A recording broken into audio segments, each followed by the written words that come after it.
berkata, "Hello Seth." Si Mancung bertemu dengan si Mancung berkata, "Hello Cung." Si Gendut bertemu dengan si Gendut berkata, "Hello Dut." Si Gendut, si Pesek dan si Mancung sama-sama bertemu. Akhirnya mereka pun mengucapkan, "Assalamualaikum warahmatullahi wabarakatuh." Waalaikumsalam warahmatullahi wabarakatuh. Pertama dan yang paling utama, mari terlebih dahulu kita bersama-sama memanjatkan puji syukur kehadiran Allah Subhanahu wa taala yang telah memberikan beribu-ribu nikmat, dari nikmat yang kecil hingga nikmat yang terbesar. Contoh nikmat terkecilnya adalah Allah Subhanahu wa taala telah memberikan kepada kita nikmat sebuah bulu. Yang seringkali kita anggap bulu ini tidak berguna. Ternyata bulu adalah perhiasan bagi diri kita. Bulu rambut untuk memberi kesempurnaan bagi diri kita. Turun lagi ke bawah, bulu alis untuk memberi kesempurnaan bagi diri kita.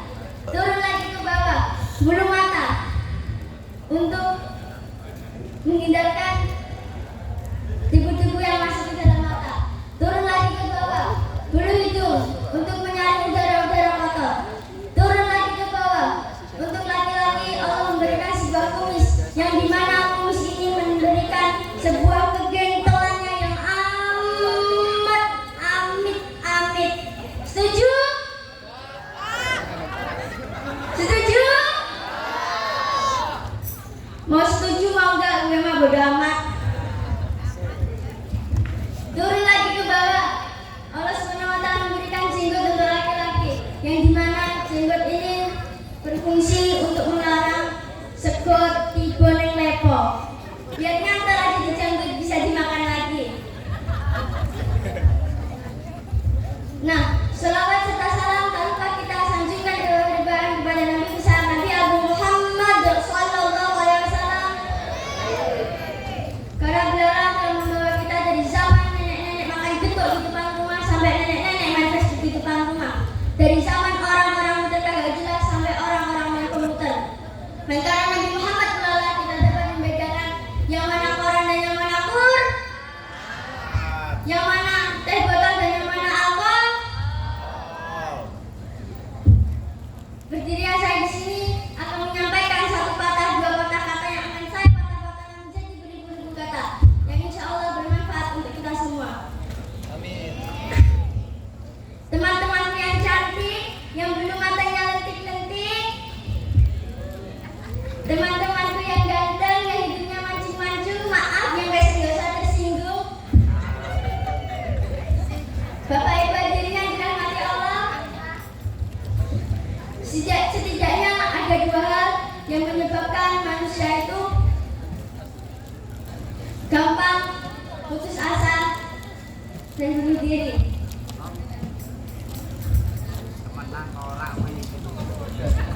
Bu, Pak, saat ini dunia berkembang begitu cepat.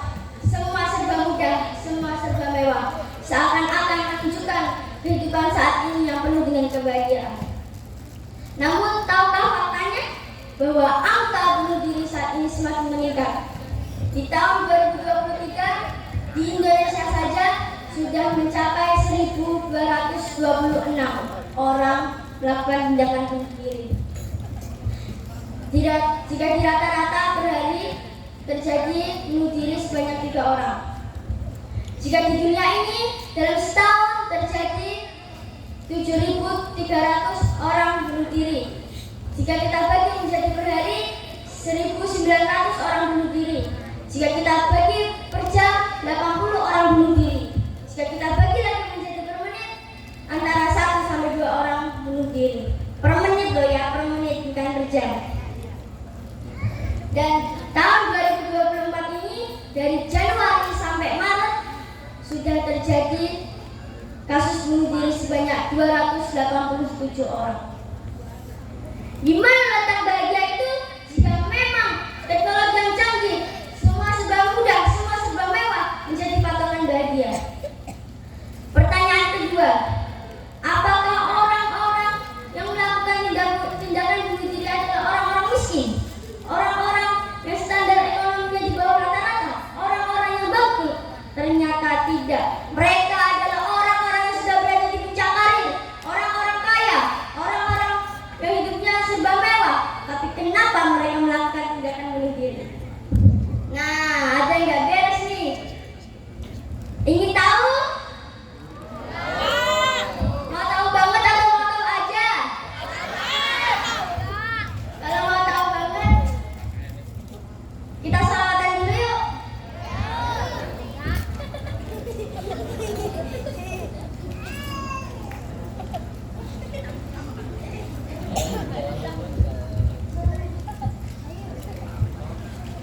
Salatullah salamullah ala Taha Rasulillah.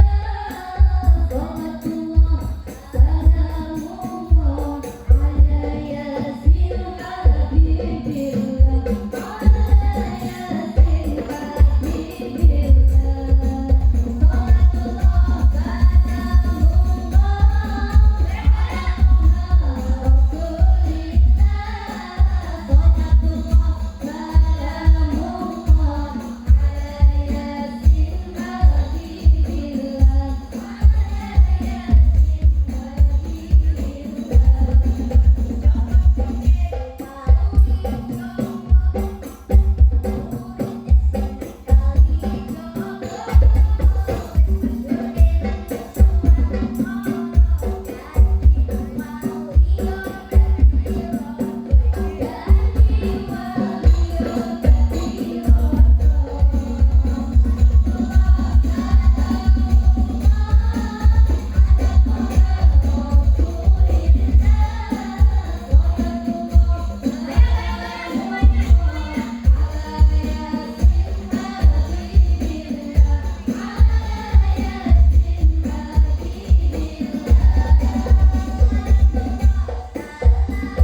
Setidaknya ada dua hal yang menyebabkan manusia gampang putus asa sehingga bunuh diri.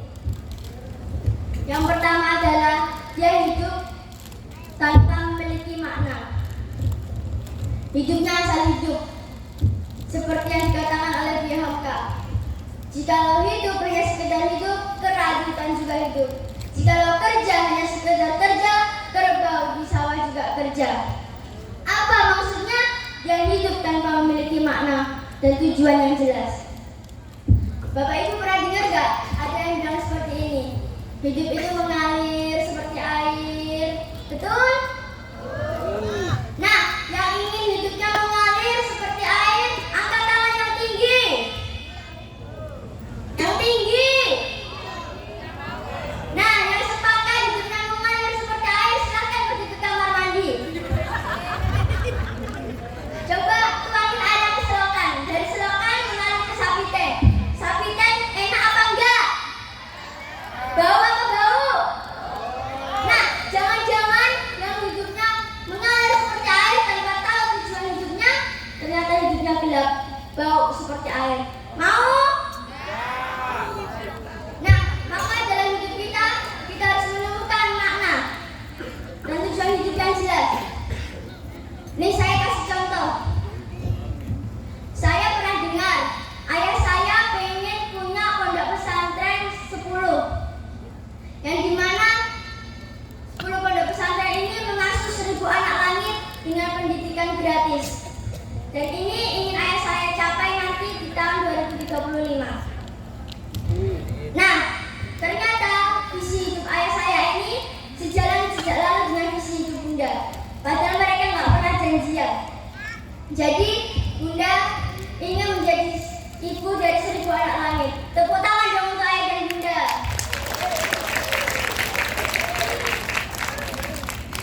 Nah, ketika orang itu memiliki visi hidup yang jelas, makna hidup yang jelas, tujuan hidup yang jelas, maka ketika ia sukses, dia tidak akan bingung untuk apa kesuksesannya. Untuk menggapai sesuatu yang ia inginkan sebelumnya.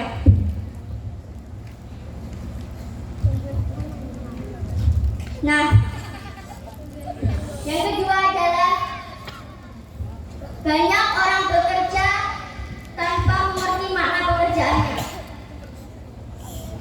Seperti yang dikatakan oleh Buya Hamka, jika kerja hanya sekedar bekerja, kerbau di sawah pun juga bekerja. Ngikut aja tanpa tahu tujuannya. Saya kasih contoh tentang profesi tukang sampah. Tukang sampah ada? Banyak. Mungkin orang-orang di depan saya ini adalah tukang sampah, orang-orang yang selalu membuang sampah sembarangan. Kalau orang yang selalu memunguti sampah itu namanya petugas kebersih. Ketika petugas kebersihan ini tidak mampu memanage pekerjaannya, dia akan berkata seperti ini. Ya, inilah pekerjaanku. Setiap hari berkumpul bersama barang-barang kotor yang menjijikkan, baju selalu kotor, tidak pernah bersih. Ya, inilah pekerjaanku, pekerjaan rendahan. Ketika yang tidak mampu memanage pekerjaannya, dia akan berkata seperti itu dan keluarganya pasti tidak akan percaya diri. Tapi ketika dia mampu memanage pekerjaannya, dia akan berkata, "Hei, aku adalah petugas kebersihan. Setiap hari mengambil sampah dari rumah ke rumah sehingga lingkungan menjadi bersih, tidak ada bau busuk dan terhindar dari penyakit." Coba bayangkan jika aku tidak mengambil sampah dari rumah ke rumah, akan ada bau busuk, lingkungan menjadi kotor dan akan ada banyak penyakit. Ternyata profesiku ini tidak kalah dengan dokter. Kalau dokter mampu menyembuhkan orang sakit, aku sebagai petugas kebersihan mampu menghindarkan orang dari penyakit. Nah, itu contoh pertama. Contoh kedua adalah Bapak Ibu pernah nggak lewat di rel kereta api? Pernah nggak? Nah, kalau lewat di rel kereta api pasti ada palang. Setiap palang pasti ada posnya. Coba bayangkan betapa bosannya menjadi petugas palang kereta api. Hanya duduk bosan menunggu alarm kereta, lalu menutup, membukanya kembali. Tapi jika dia mampu memenangkan hidupnya, dia akan berkata, aku memang petugas palang kereta api.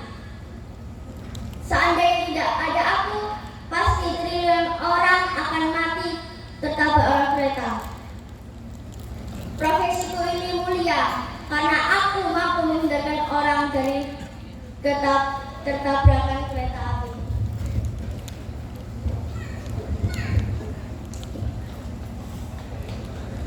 Nah, coba apa pekerjaan Bapak Ibu semua dan apa makna pekerjaan Bapak Ibu semua?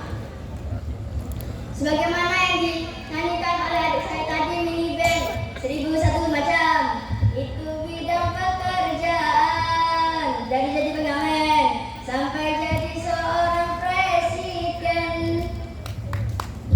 Nah, ketika kita sudah mampu memenangi pekerjaan kita, mampu